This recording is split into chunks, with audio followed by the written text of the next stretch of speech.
Here's Joshy. What's up, Nightmare Nerds? I'm Josh, and welcome to the Nightmare Network presentation of Nightmare Revisited, a podcast deep dive into memorable scares that have stuck with and shaped us over the years. On today's episode, arguably one of the most iconic and terrifying films of all time, Stanley Kubrick's 1980 psychological horror masterpiece, The Shining. Adapted from the Stephen King novel, the film was panned by critics upon its initial release, and was most notably hated by the author himself. And I mean, it makes sense given how personal the novel was for King and how much Kubrick deviated from the actual text. But the film stands alone, and its influence is undeniable. From the Grady twins to the elevator bloodbath, the hedge maze, that creepy score, the Steadicam, and the tricycle, Red Room, Room 237, all work and no play makes Jack a dull boy, and of course, the axe-wielding Jack Nicholson's maniacal "Here's Johnny" line. The film is chock full of memorable moments. Mike and I both saw The Shining for the first time at a very young age, and for me, for better or worse, I watched it with my father. Shout out to all the dads out there who make questionable film choices with their kids. And while that first viewing was monumental for me, over the years and after repeated viewings, I remained completely transfixed by the mysteries and horrors of the Overlook Hotel. And I'm not alone. The Shining continues to be examined in different ways. In 2012, the documentary Room 237 was released and explored some of the conspiracy theories and subjective interpretations fans have become obsessed and consumed by over the years. There's really so much to talk about with this one, so let's get to it. Welcome to Nightmare Revisited. All right, Nightmare Nerds. So this is the big one. Little history on me and Josh. Josh and I are, when we first met, we're co-workers at our institution of employment. And first few years of our relationship, we were cool, but we weren't really friends. And then we kind of started to realize that we had the same interests in horror movies, most notably what I found out to be Josh's favorite movie of all time. This is The Shining. It's a big one. It's had a big effect on both of our lives in very different ways. Let's jump right in and let's say, hey man, what was your first experience with The Shining? The day is here, Mikey. We're talking about The Shining. Ooh, I know. It's a big day on the Nightmare Network. The first time I ever saw The Shining is very similar to the first time that I ever saw Pet Sematary, which is another thing that we talked about. But instead of watching with my brother, I watched The Shining with my father, of all people, and I was probably around age 9, age 10. I was too young, way too young. We would have this tradition back then where we would go to the video store. He would allow me to, scroll through typically the horror section and pick out a movie that I thought looked interesting. I don't know if I knew anything about The Shining at the time. I'm going to say that I didn't, and saw the cover and was like, wow, this looks cool. And so we threw that one on. It was just he and I. I don't know where my mom or my brother were, but I had to ask him to turn the movie off at around the point when Danny sees has the visions of the twins chopped up in the hallway. I think that was the exact moment where I was like, throw in the towel, Dad. This is too much for me right now. And it's always just really stuck with me. And I think every time that I watch The Shining, I take away something new and I have a different experience with it. And my dad's been passed for close to 8 years now, and it always just reminds me of him, even if the movie's about an alcoholic, murderous father. Which is interesting because conversely, on my end, the first time I had seen The Shining, so I have a long history with movies with my dad. We had the same type of relationship where he would pick me up from preschool. Whew. And every day would take me to Blockbuster, and we would get a new Godzilla VHS because I love Godzilla. He got me into Godzilla. We used to watch it all the time. We were kids. We would go home. We'd pop in the Godzilla VHS, and me and my dad would watch it. And it gradually turned from Godzilla to Tremors, which is my favorite movie, which we will be talking about on season 2 of the Nightmare Network podcast. So it turned into that, and it turned into Tremors, and then it turned into more monster movies, and then it turned into horror movies. And I think my dad knew from a very early age that I loved horror movies. I loved this kind of stuff. And to his credit, he didn't stop me from watching them. So one day I remember coming down into my living room. This was in the winter, and it was definitely at night, so everyone else was asleep. And my dad was watching a movie on TV that I didn't know what it was. And I remember exactly what scene it was. It was the scene where Dick comes into the Overlook, and Jack is hiding behind a pillar, and then he swings his axe and he kills Dick, right? That was the first scene I'd ever seen in The Shining. And I saw that, and I'm pretty sure, like, I must have been like 6. 6-year-old me was like, this looks awesome. And my dad was like, all right, let's watch it. But we never did until, and this is a secondary story, I had a really great relationship with my grandparents when I was little. They pretty much, part-time raised me and my sister when my mom went back to work, because there were 5 kids at that point, and it was just there were 5 of us. Like, it was a nightmare. So that's a nightmare we could do on this on this channel. And my pop-up had an entire room of VHS tapes that were cataloged. And it, like, I'm telling you, there were hundreds upon hundreds upon hundreds of VHS tapes. And what he would do was he would go to the TV guide. He would cut out the description from the TV guide. He would put that on index cards. He would categorize those index cards. He would put those index cards' serial numbers in a ledger, so you could go to the ledger. It would tell you where you could find the card. You would go find the card, read if you wanted to watch that movie, and then the card would tell you what VHS tape to find it. But insane. Like I lived with this and thought it was normal, and it thinking back on it, the coolest thing I've ever had. That's why I love movies, because of my dad and my pop-up. And so I remember my dad saying it was The Shining. So I used to go find movies there that I knew my parents probably wouldn't let me watch, but my grandparents just were like, whatever, throw it on and we'll like, you know. My mama would smoke in her chair, and that was where, like, that's what we would do. She wouldn't even pay attention. She would smoke and do the rosary. Like, loved her to death. So I found The Shining. He had recorded it, so it was the TV version, right? And it was probably my birthday, because this was mostly what we did on my birthdays. Was I would sleep over my mom's house and we would watch movies. I could not sleep for the rest of the night. They had an old creaky house that was terrifying. They gave me a nightlight. I don't know if you felt the same way. Nightlights made things worse for me. Like the fact I could see stuff and it was like shadowy and stuff. And my grandparents had a very like late 70s, early 80s vibe to their house. They had like wood paneling on half of the wall, and then they had, I'm not kidding, a neon orange shag carpet on the other wall. Like, it was so awesome. And so I felt like I was in the Overlook, because it was so that vibe, especially the orange. And so it scared the hell out of me, man. Like, I felt like I was there in the Overlook in my parents' house or grandparents' house. One thing I want to ask you is, what was it that terrified you initially versus what terrifies you now? Yeah, no, that's really interesting to think about it that way, because when I first saw it, as I said, I was quite young. And as you know, Danny in the film is a sensitive, observant, innocent child. The movies that really did terrify me when I was a lot younger featured kids who I felt very similar to. And I think the thing that scared me back then was not that my dad was ever violent or ever anything like Jack's unhingedness in the film. But I think the thing that scared me was thinking about like how a father could potentially become that.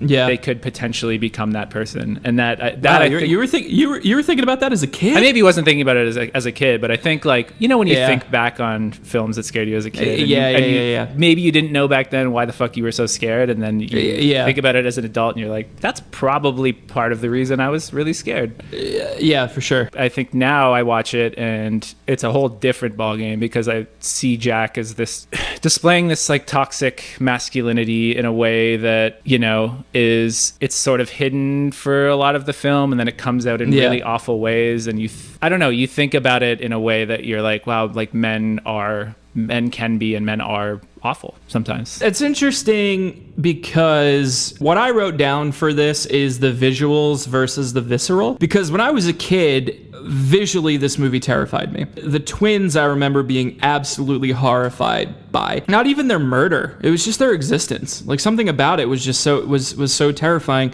And as a kid, I don't think you understand why you're so afraid of it, which is kind of what you touched on. But like, that terrified me. The old hag terrified me. And I guess thinking back on it, those visuals terrified me. But what I think is great about this movie is that those visuals are so tied to, I guess, things that terrify us, and that I didn't realize why I was so scared of it at the time. Like, for example, like things that shouldn't be, I guess, terrified me, right? Like the twins. I'd never seen twins before, right? But I knew they existed, but they certainly don't speak in unison. They certainly don't walk hand in hand in the same motions.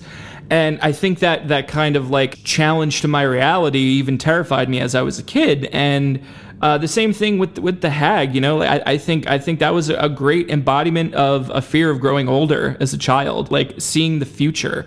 Kind of was what terrified me. As an adult, as I watch it, I'm terrified of turning into Jack because, and you touched on this too. Yeah. I think a toxic masculinity kind of viewpoint towards The Shining is a really interesting way to look at it. I certainly have never seen it that way, so but hearing you say it is it makes it very poignant. But to me, I'm afraid of turning into Jack. I'm afraid of being that empty. I'm afraid of being that desolate, I guess. And this movie hits me a bit differently than it hits you because there's a history of alcoholism in my family, and I have a complicated relationship with other male family members. And sometimes when I see Jack, I see them, right? And I that's not someone I want to turn into. And it gets scary to me because sometimes I see myself turning into that and I don't like it, and I have to stop myself and readjust my behavior because that's not the person I want to turn into. And every time I watch The Shining, I think of that. Like, I don't want to have those relationships that he has facilitated, and it gets a little more complicated with me with the book as well, which we'll talk about in a little bit. But yeah, I think that's really on the whole what really terrifies me about this movie. Yeah, and I think just horror in general as a genre, if it's doing the genre justice, I think it's doing a really good job at showing you the potential horrors that could surface, right? And I think The Shining is just a brilliant example of that. I think Kubrick, he's done that time and time again, and I think The Shining is no different. I mean, he's no Tommy Wiseau, but I do hear you. He's pretty cool. He's no Zack Snyder. No, he most certainly is not. I have different questions every time I see this movie, and I think I have different responses every time I see this movie. I remember thinking this when I saw it in high school. Why do we root against Wendy? Or do you? Because I like, it's a very weird feeling to me. Like, Wendy is trying to save her son. She's trying to appease her husband. She's trying to make everything okay, and she drives me through the roof. Like, it's such a weird feeling, and I'm wondering what you think about it. So funny you bring this up. I went to film school up in Canada, and I lived with two other film majors, among a few others. It was a big house, and a lot of our free time was spent watching movies. A lot of our school time was spent watching movies, let's be honest, but a lot of our free time was also spent watching movies and getting stoned. And I specifically remember watching The Shining. Shout out to the OG MG, Mike Gallant, up there, my homie up in Hamilton, Ontario. He and I were watching it, and I've always looked at Shelley Duvall's performance and been like, there's something off here, and it's like, it drives me crazy. Her performance is like campy, even though I will argue that her scream when he axes through the door is maybe my favorite scream of all time in any horror movie. But there's something about her. I'm just gonna let my dog drink her water. Okay, because it's getting on. She's thirsty.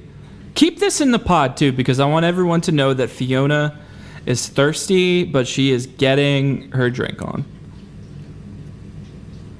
Okay, you done? Any second now. Can you go in your bed? Slurp, slurp. Can you go in your bed? Thank you. Welcome to the Fiona Show. Okay.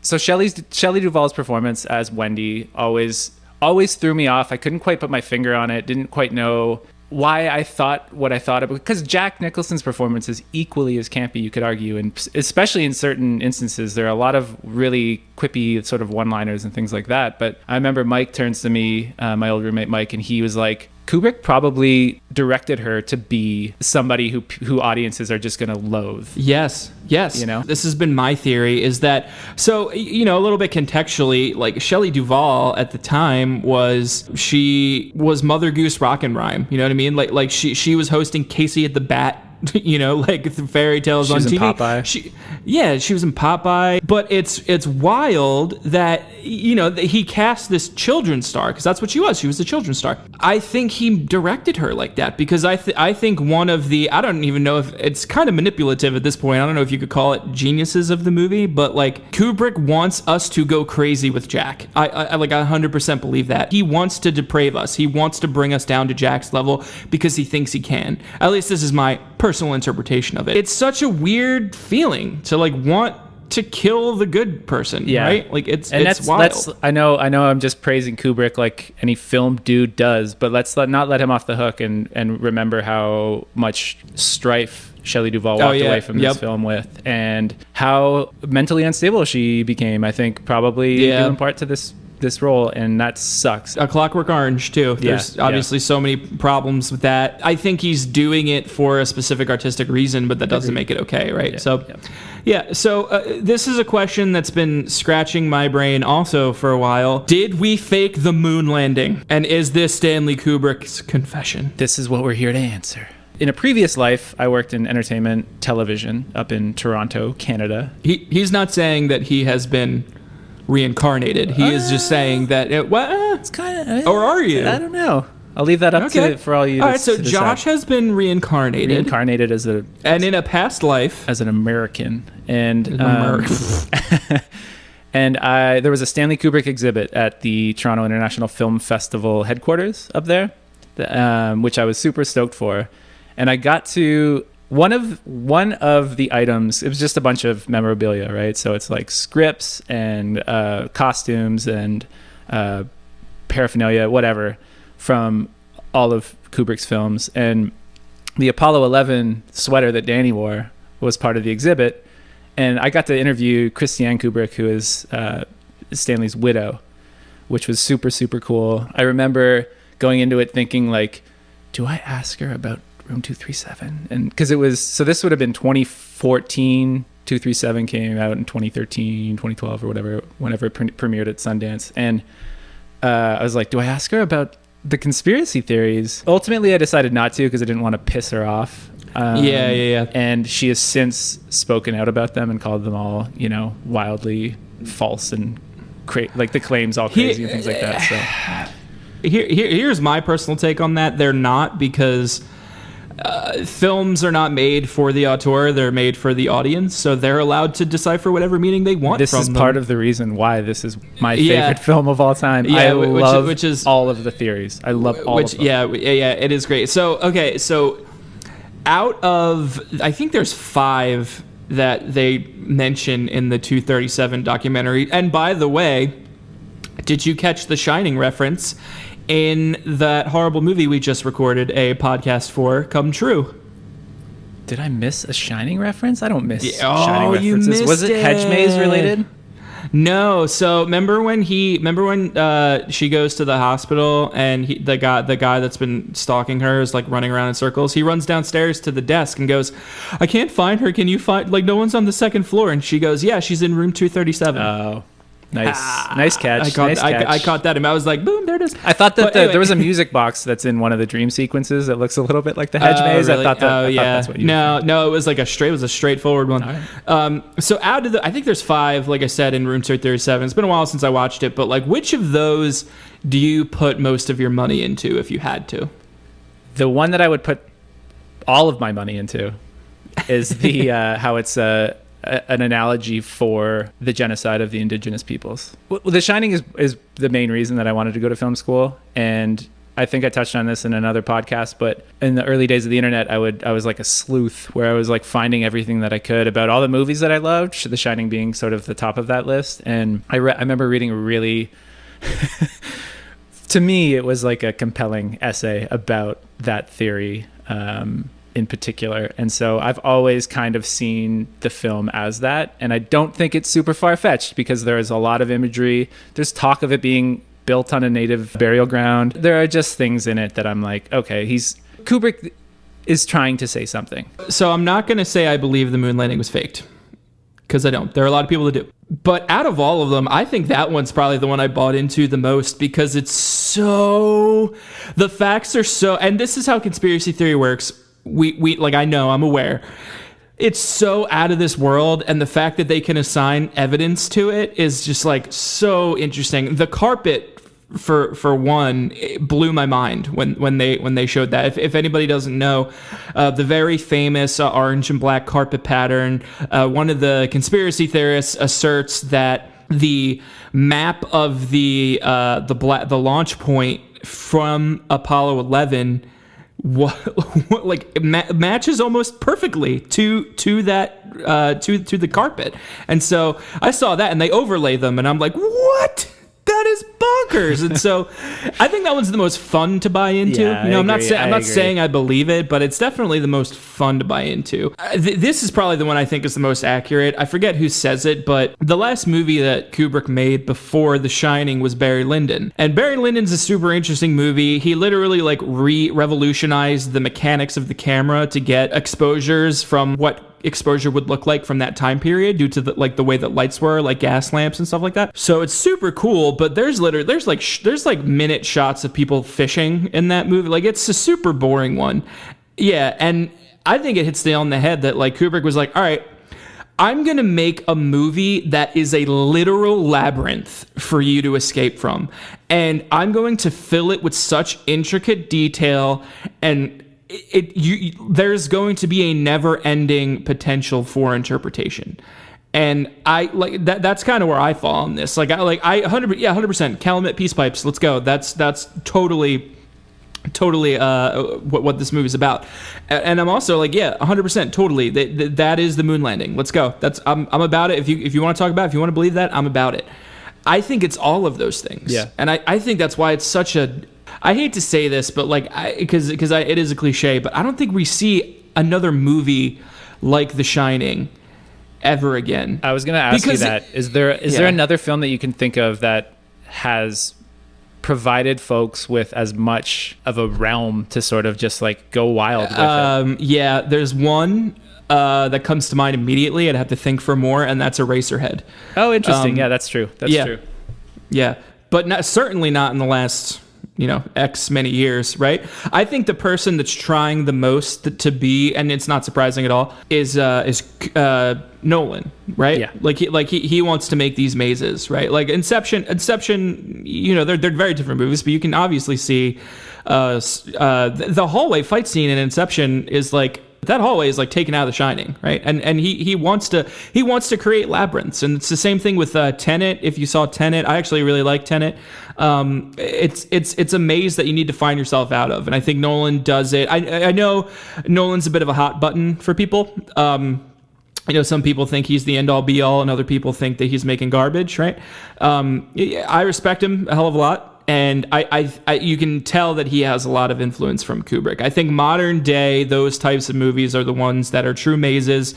And it's interesting to me that they're blockbusters too, which I think is crazy, because that's what The Shining was, right? In Kubrick's heyday, he was making a horror movie from the most successful American author of all time with one of the most popular American actors of all time. That was a blockbuster, and it certainly doesn't feel like one. I can't think of a movie similar to that has come out with that scope and that almost anti-blockbuster feel for a blockbuster. It's such a unique film, and it's clearly affected the lives of millions and millions and millions of people. I think also too, just the footprint that it has on pop culture, just in general. I don't know if you watched The Simpsons growing up, but there's a great Treehouse of Horror about The Shining. I know that the Simpsons folks, the creators, were big Kubrick fans. There's a lot of Kubrick references throughout The Simpsons. But the Toy Story, Pete Docter, he's a huge Kubrick fan, and you can see little Easter eggs in the Toy Story movies that reference The Shining. One of my favorite movies has the weirdest Shining reference, and I don't know if you've ever seen this movie. You ever see Kung Fu Hustle? I haven't seen it. It's like Looney Tunes meets Kung Fu. And there's this one scene where this guy is charged with breaking the Beast out of prison. And the Beast is the greatest Kung Fu fighter of all time. And they need him to beat these. He's a bad guy, though. They need him to beat these other two masters who are defying this crazy gang. And so the main character is trying to break him out, and like he's running through the prison, and he turns around and looks towards the door, and it's a hallway in the prison, and the blood comes out from the left from the door, and it's a straight Shining reference. And like, if you need to know how transcendent this film is to not even just American culture, but to global culture, we have a comedy kung fu movie coming out in 2004 that is one of my favorite movies. Please go check that out. We will not be doing a podcast on it, but it is an amazing film. And they're throwing Shining references in it just for shits and gigs, you know? It's such a transcendent pop cultural icon, not just for, you know, Western culture, right? It's all over the world. Think about it, though. All of the iconographic images from the film. We got the twins, we got the elevator doors, we got Red Drum, even the overhead shot to begin the film has become synonymous with horror, it seems. Yeah, and like, oh my God, is there anybody out there? I mean, I'm sure there are people, but I hear dun dun dun dun. It's like the Gregorian chant soundtrack. Yeah. Oh my God, the soundtrack is creepy. Still the best thing ever. It's so good. I think this is a good transition because I have said this before on other podcasts. This is where me and Josh diverge with The Shining because we both love both iterations of it. However, how did that affect you with the movie? Like what kind of dynamic did you have between these two versions of these stories that are now in your head? I read the book in high school. So I was probably 15 or 16. So after I'd seen the film for the first time, stopped it for the first time, like I said. But I think to me, they're completely different. They're completely different stories to me. I don't, reading the book and watching the movie, they're completely different experiences. I really can't, I can't even talk about similarities between the two because I don't see them as the same at all. It is a very unique thing where it does feel disconnected from the book, even though that foundation is there. Like it's not like it came from nowhere, right? It very much came from the book, but thematically, it's so different. And you know, one of the main kind of things is Jack Torrance, right? Because Jack Torrance in the book could be one of the best characters that Stephen King has ever written because it was him. At the time, Stephen King was dealing with a very aggressive drug and alcohol problem. He was afraid he was tearing his family apart, and he put that into this character. Because in the book, Jack is not a monster. I think this is where the major delineation comes between the two is the character of Jack Torrance. Because in the movie, you can see from the get-go, Jack's ready to kill his family. He just needs an excuse to do it. And the Overlook becomes that excuse.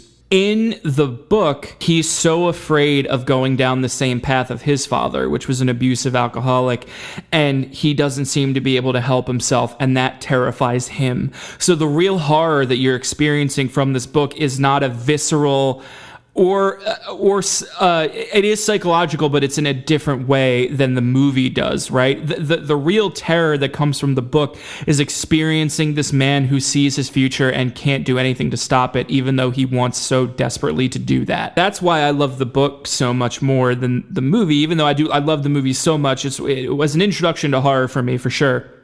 But and you know, this is where we're going to get a little personal in that I have a history of alcoholism in my family. It's destroyed my family many times over. And whenever I read that book, I'm Danny, right? Like I'm the person who sees what my dad's becoming because of what his dad made him. And I'm afraid that I'm going to be the same way. And this is something I carry with me every day. Like I'm so afraid of turning into that person. And the Shining is where it helps me a lot because I'm able to embody this experience and look at it through a different lens and see that, you know, there is hope for Danny. And that's why I think Dr. Sleep is such a fantastic story in itself, because it shows you that Danny does the same things that his father does, right? Like it shows you that it happens to him, but it also shows you that he at some point in his life was able to overcome that. So the book to me is such an important experience emotionally for me, whereas the film is such a unique experience, and that which is where the Kubrick King feud comes from, right? You know, that there's a very famous, it's very famous that Stanley Kubrick and Stephen King butted heads very much because Steve wanted it to be his story and Kubrick had different ideas. Like, I understand where Stephen King's coming from, right? Like, he wrote the most personal story he has ever written in his entire life about his own reflexive destruction, and had someone come along and be like, yeah, I'm gonna make him a monster, and this is gonna be a psychological labyrinth he pretty much told him, I'm gonna make the audience you when they watch this, right? And I can only imagine the kind of reaction that he had initially, and so this is where I'm at with the two delineations of the story, because they're very different and they're very unique. And I do feel like if you're a person who's only read the book and never seen the movie, a person who's never read the book but seen the movie, you can feel comfort in knowing that they are two distinct stories, and there's really no need for a feud because they don't overlap almost at all. I can't imagine that handing over a story that personal would ever go well for any author. Unless he's directing it himself, I just don't think that that's going to be helpful for the person who has written the book basically about their own struggles. It's super weird to even think about too, because I remember there are stories of Stanley Kubrick on the set of A Clockwork Orange, and he didn't have a script. He was using the book as a script. Like there are shots of him not even carrying around an actual shooting script, but the book. And day by day, they would say, "We're going to do this scene from the book. The lines are your dialogue from it." So I'm sure when Steve came along and he was like, "Oh, I've heard that story. Maybe that's what he's going to do with mine." And then he was like, "Nope," just threw it out the window. You're so right about the fact that, so when you're watching The Shining as a film, and I just rewatched it, Jack from the jump is a miserable person. Yes. Who there's it's almost as if Wendy understands, Danny understands that it's helpless to even try to intervene. And I think Jack's just a helpless, angry, abusive person. You're so right about the book too, because you do, and this is just maybe a product of the fact that you're able to introduce a little bit more character-wise in a novel, but you do see that there's a struggle happening in Jack, and that he is trying. He's trying, right? The struggle's there, and he's trying. One of my favorite scenes from the book is, so Danny is obviously a telepath, right? And he has The Shining. And so he can read his parents' minds, and he tries so hard not to, but sometimes he can't help it. And so there's a scene where they're at the dinner table, and the scene right before it is Jack is driving around with his drinking buddy that he works with, and they're speeding down the highway at 1 a.m. with their lights off, and they demolish a bicycle that's just sitting in the middle of the road, and they don't know why. They don't know if anyone was on it. They looked and looked and looked, and they couldn't find anybody, but they don't know why the bike was in the middle of the road, and they can't be sure that no one was on it. And so he's living with this reality that, this unsureness of his actions, and Danny peeks into his dad's mind, and he sees a bicycle, and he's like, I wonder what that means. And then he digs deeper and he finds a word in there, and the word terrifies him, and that word is suicide. And so we get from early in the book that Jack really is not doing well. In the book, it's internal, right? You think that he's going to destroy himself because of that suicide that's thing in his head. But then the book makes a turn when when the Overlook, which is this embodiment of his dependencies and his fears that he is going to create in Danny, what his father created in him, despite not wanting to. And because of those dependencies and those fears, he is incapable of any other path than the destruction of his family, which is what came before him, because he was so reliant on these dependencies that are embodied by this hotel. Could you imagine Jack Nicholson in that scenario at all? He doesn't seem to hate himself at all, right? He's such a Jack Nicholson. He's so confident. He's RP McMurphy, you know what I mean? It's the same idea, only a psychotic RP McMurphy. And I think that's what's interesting about his depiction, because he he is Jack Nicholson, so he comes along with sort of the pedigree as an actor and sort of all the roles that he had previously been in. We see that in him, right? So like you're talking about McMurphy, and I think the unhinged aspect of the character of Jack Torrance in the film The Shining, it really speaks to Nicholson's abilities as an actor. But sure. I also think that either with guidance from Kubrick or on his own, just was like, I'm going to lean into this role. I'm going to like lean in as much as possible to being like delivering these one-liners, like the Wendy I'm home one-liner, the here's Johnny one-liner, the give me the bat, you know, like and it's horrifying. He's like trying to kill his wife and we're laughing at the things that he's saying along the way. We're going to touch on uncomfortable territory here. Have you seen the 1997 miniseries? Of course. How do you feel about that one? I don't love it, but I think it's because like Steven Weber from Wings is the lead character. It's fine. So. yeah.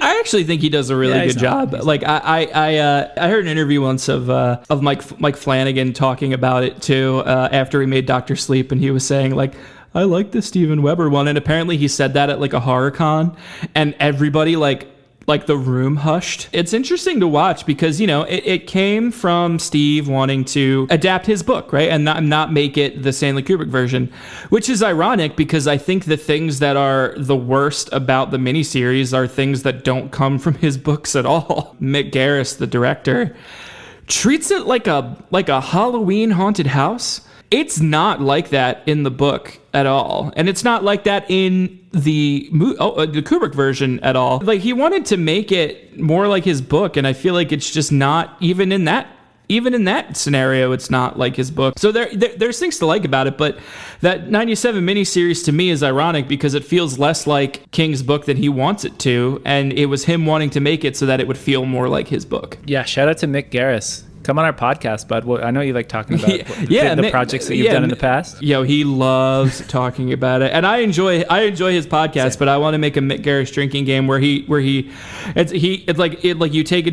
a drink if he tells you that The Stand was the highest watched miniseries at the time of its release, or you take a drink if he tells you that he wrote Hocus Pocus. So yeah, it's one or the other. Be cautious if you're going to play that drinking game out there, because you will get real drunk. Right? Drunk. You will get obliterated.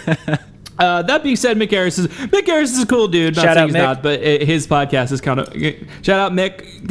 Let's get you on the Nightmare Network podcast. We could talk about this for hours and hours and hours on end, but we are thinking about you, constant listener, and your time. So I have a few more questions. What does the Overlook mean to you? The Overlook Hotel to me is the ultimate haunted house. It's the place that it's almost like infectious. Like it infects its inhabitants with its ghastliness, you know? Like, to me, it's the ultimate haunted house, and I've been to both the Timberline in Mount Hood, Fort Hood, whatever. That was my next question. Apologies, and the Stanley Hotel, which is where King was inspired to write the book. So, I'm chasing those ghosts, man. I'm chasing them. The Overlook to me is an external reflection of ourselves. The Overlook doesn't exist without the person inside it. And the Overlook to Danny and the Overlook to Jack is fear and dependency. It's this fear of not passing down onto your children what's been passed on to you. And it's the fear of your father, right? Like Danny's afraid of his dad when he gets there, and it just gets worse and worse and worse. He has this burning love for him, but he's afraid of him. And they're talking about making a mini-series or a TV series with J.J. Abrams about the Overlook Hotel, which would be like a prequel to it. And Josh is making a face, and he does not like that. But I will say, what did Grady see? What was Grady going through the year before Jack Torrance came there with his family? Like, what were his fears? Because I doubt it was the same experience. You know what I mean? Man, I want Dick Halloran's story. I want to hear from Dick Halloran. If they did that miniseries and it was Dick's story, like throughout the years, that would be cool. 100%. I'm on board with that. Thank you guys so much for joining us today on Nightmare Revisited: The Shining. Like I said, this was a big one for both of us, so thank you so much for joining us, and we will scare you later. Thanks for listening to the Nightmare Network podcast. Don't forget to like and subscribe, and don't be afraid to give us suggestions on movies that spooked you out for our next episode. You can visit nightmarenetworkofficial.com to submit your own nightmare to be adapted into a short film on our YouTube channel. As always, at Nightmare Network, you share your scares.